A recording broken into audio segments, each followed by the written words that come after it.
আপনারা ওকে ধরে নিয়ে এসে ওর মুখে পেশাব করে দেন। এ হলো এক মুনাফেক। এ যদি কোনো আহলে হাদিস সমাজে যায় বক্তব্য দিতে, ওকে ধুলাই করে ছেড়ে দিবেন আর দাওয়াত দিবেন। দাওয়াত দেওয়া জায়েজ আমি বলবো, কিন্তু ওর মুখে মুততে হবে। কিন্তু প্রিয় দর্শক, আসসালামু আলাইকুম ওয়া রাহমাতুল্লাহি ওয়া বারাকাতুহু। কিছু ইম্পর্টেন্ট কথা যেগুলো আমাদের সবার জানার দরকার, বাংলাদেশ প্রত্যেকটা মুসলমানদের জানার দরকার। আসলে আমি আসতে চাইনি, আমার বাধ্য হয়ে আসতেই হলো। প্রিয় দর্শক, সাধারণ মানুষ যারা আলেমদেরকে শ্রদ্ধা করে আর আলেমদের পিছনে সালাত আদায় করে, তাদেরকে কিন্তু অনেক ভালোবাসে সাধারণ মানুষ। কিন্তু সাধারণ মানুষ যদি এই সকল আলেমদের জবান থেকে জঘন্য কথা, খারাপ কথা শুনতে পায়, তখন সাধারণ মানুষের কেমন লাগে? আর আমাদের দেশের কিছু আলেম আছে যারা আমি মনে করি যে আলেম নামে কলঙ্ক। আলেম না, তারাও অবশ্যই জানেন। আমি কেন বলছি আপনারা একটু ভিডিওতে একটু দেখে আসেন। একটা আলেমের জবান থেকে, মুখ থেকে এত নোংরা ভাষা কিভাবে বলতে পারে? আমার এটাই তো মাথায় আসে না যে কিভাবে একজন আলেম হয়ে হাজার হাজার মানুষ যাদের কথা শুনে, তারা জবান থেকে সুন্দর কথা বলবে, ভালো কথা বলবে, তা না করে তাদের মুখ থেকে খারাপ কথা, নোংরা কথা এইগুলা যদি বের হয়, সাধারণ মানুষ তাদেরকে সিসি করবে না, তা কি করবে?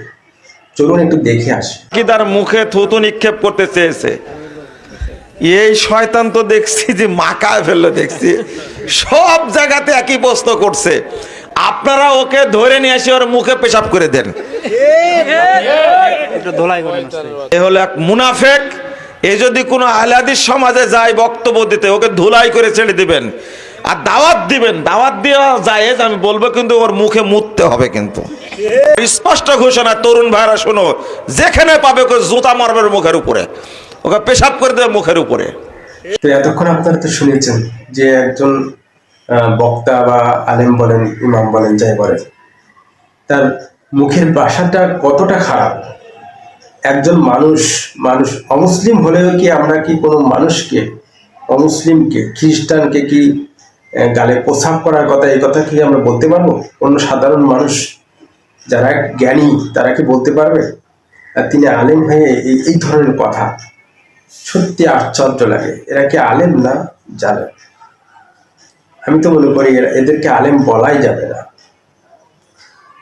সামনে সাধারণ মানুষ এদেরকে বয়কট করবে 100%। যখন তারা এদের আচরণ বুঝতে পারবে, সবার সামনে ফুটে উঠবে, তখন এরা এদেরকে 100% বয়কট করবে। এই জন্য এদেরকে বয়কট করতে হবে। যারা এই সমস্ত উল্টাপাল্টা, জবানের কোনো ঠিক নাই, জবানকে লাগাম দেয় না। নবীজি বলেছে যে মুসলমান কারা? আল মুসলিমু মান সালিমাল মুসলিমুনা মিন লিসানিহি ওয়া ইয়াদিহি।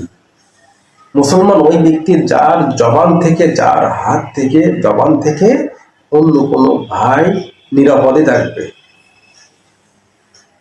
অতএব এই ধরনের যারা কথা বলে, মুখে খারাপ ভাষা বলে, বলতে পারেন আপনি বাসার ভিতরে বলতে পারেন, আপনি জনসম্মুখে এইভাবে প্রকাশ্যে আপনি তো সন্ত্রাসীর মতো কথা বলছেন।